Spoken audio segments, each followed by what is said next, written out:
कि महिलाओं के लिए खास करके हमारे नेता राहुल गांधी जी ने एक मिशन की तैयारी की थी 1 साल पहले, और यह मिशन ऐसा था कि इसमें महिलाओं की शक्ति जो है उसको उजागर किया जाए और महिलाओं को समानता, जब तक इस समाज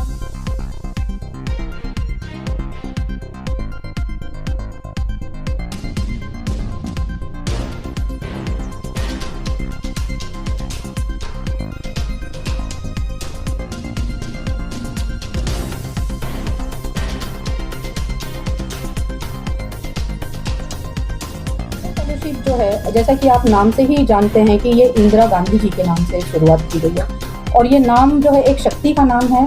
एक ऐसी महिला जिसने एक बार से कई टुकड़े और संसार को एक मैसेज दिया कि लो शक्ति क्या होती है। वो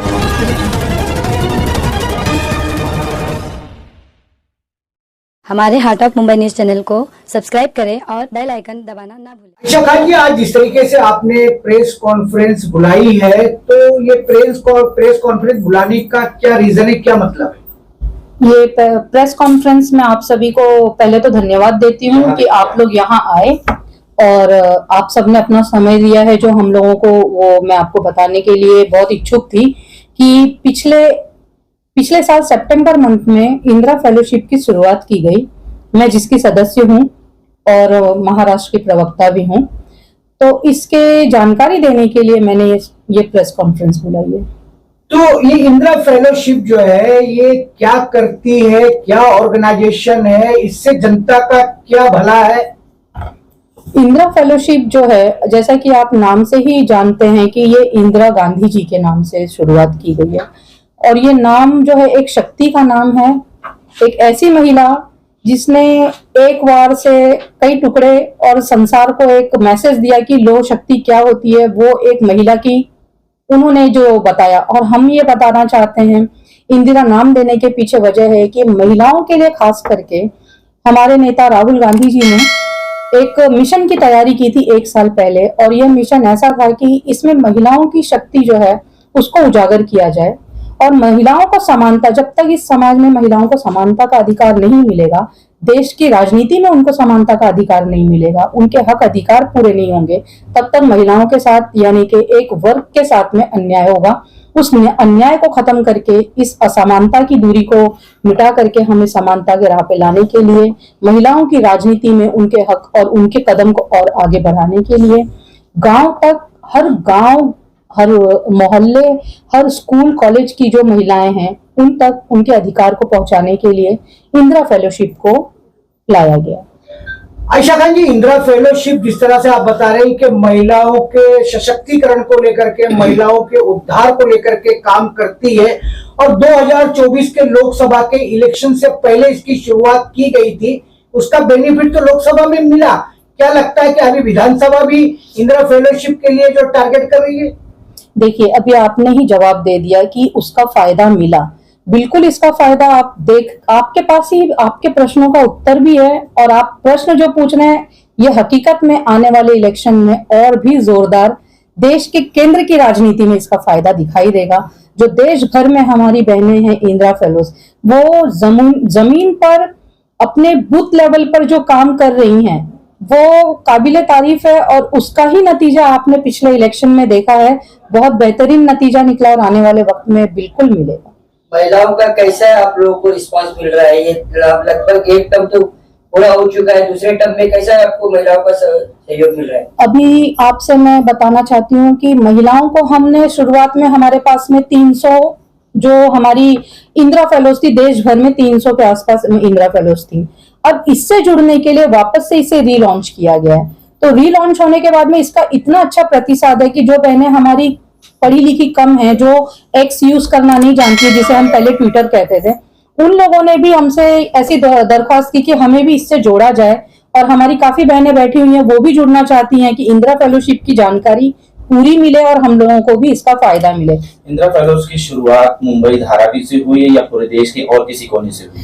इंदिरा फेलोज की शुरुआत जो हुई है वो दिल्ली से हुई है, और मैं धारावी से उसका एक हिस्सा हूँ जी। आयशा खान जी, क्या लगता है कि जिस तरीके से महाराष्ट्र की सरकार ने लाड़की बहन योजना लाकर के महिलाओं के अकाउंट में डायरेक्ट कैश ट्रांसफर किया है, आपने तो अभी तक कुछ ट्रांसफर नहीं किया है, फिर भी महिलाएं आपके साथ है, क्या लगता है कि उसको ये कंपेयर कर रही है क्या? देखिए, ये कहीं से भी कंपेयर नहीं कर सकती, क्योंकि लाड़की बहन योजना जो है वो लाड़की बहन एक लालच की योजना है, और हम सुरक्षा की बात करते हैं, हम समानता की बात करते हैं, हम लालच की बात नहीं करते हैं। हाँ, हम जरूर चाहते हैं कि बहन को हक मिलना चाहिए, और राहुल जी अगर केंद्र में आ जाते थे, जिस तरीके से थोड़े से के लिए हमारी सीट रह गई है, वरना राहुल जी बैठते तो हमारी जितनी बहनें हैं उन सभी बहनों को महालक्ष्मी योजना के तहत 8,500 रुपए महीना, सालाना 1 लाख रुपए का फायदा पहुंचता। लेकिन ये लालच नहीं, ये उनका हक होता। ये तो कॉपी पेस्ट है कि उनकी लाड़की बहन के कॉपी कर आप जो है महालक्ष्मी योजना ला रहे हैं। देखिए, आपको शायद जानकारी नहीं है भाई साहब, मैं आपको बताना चाहती हूँ, महालक्ष्मी योजना जो है वो पहले ही लॉन्च की गई है। लाड़की बहन योजना तो अभी कुछ 2-3 महीने में की गई है। हमारा तो पैसे तो लाड़की बहना में आ गए, महालक्ष्मी योजना तो अभी दूर खड़ी है। महालक्ष्मी योजना के लिए यही तो कहा गया कि केंद्र में हमारी सरकार बैठेगी तो जरूर ये भी पूरा करेंगे, और हम अपने वादे से मुकरते नहीं। जैसा कि आप जानते हैं कि कर्नाटक और तेलंगाना में अभी भी बहनों को 2,000 रुपए महीना मिल रहा है, क्योंकि वहां शर्तें हैं। वादों में शर्तें नहीं है, हमारी कोशिश है, हम अपनी कोशिश के ऊपर कामयाब होना चाहते हैं और कामयाब होके रहेंगे। हम बहनें ही कामयाब करेंगी एक दिन जिस जरूर। हिसाब से आपके जो नेता है उनका नारा था लड़की हो लड़ सकती हो, उसके माध्यम से सारी महिलाएं आप लोगों के साथ जुड़ना चाहती है या जुड़ भी रही है, तो क्या मैसेज देना चाहिए? मैं बिल्कुल, हमारी नेता का जो नारा था, मैं लड़की हूँ लड़ सकती हूँ, और मैं कहती हूँ लड़के हम जीत भी सकते हैं।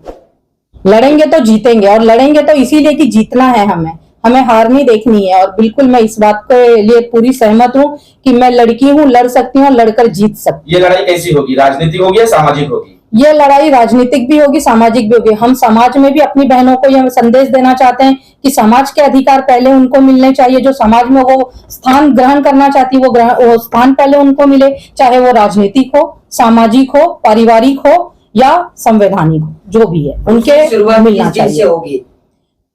हमने शुरुआत कर दी है, हम कहीं पे पीछे नहीं है। हमने अपने शक्ति क्लबों की शुरुआत कर दी है, हमने शक्ति क्लब्स बनाए हैं, और उस शक्ति क्लब का काम यही है कि घर घर तक बहनों तक पहुंचे और अपनी बहनों से उनकी हर तकलीफ पे उनको आवाज उठानी है, अपने न्याय के लिए आगे आना है। जब तक कोई आवाज नहीं उठाएगा तब तक कान बहरे रहेंगे। कानों तक पहुंचने के लिए धमाका जरूरी है, आवाज उठाना जरूरी है। इंदिरा फेलोज में महिलाओं को किस तरह से आप तैयार कर रही है, किस किन चीजों की उनको शिक्षा दे रही है?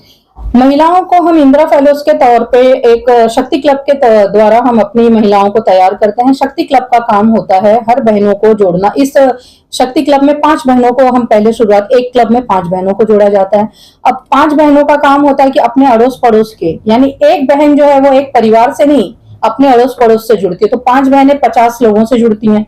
वो 50 लोगों की बातें सुनती हैं, 50 लोगों से मेलजोल बढ़ाती हैं, उनके साथ में उनकी जो प्रॉब्लम्स है वो शेयर करती हैं, और जब जरूरत पड़ती तो हम बहनें इकट्ठा होकर के उनके लिए हर जगह खड़ी होती हैं। क्या इनको शिक्षित भी किया जा रहा है क्या?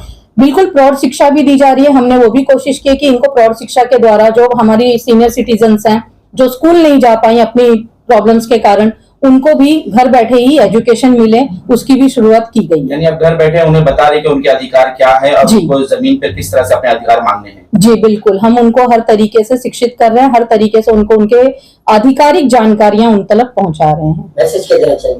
मैसेज देना चाहूंगी कि बहनों, अभी भी देर नहीं हुई है, आगे बढ़ो और देश की अपनी आवाज जो है वो बुलंद करो, अपने हक और अधिकार के लिए।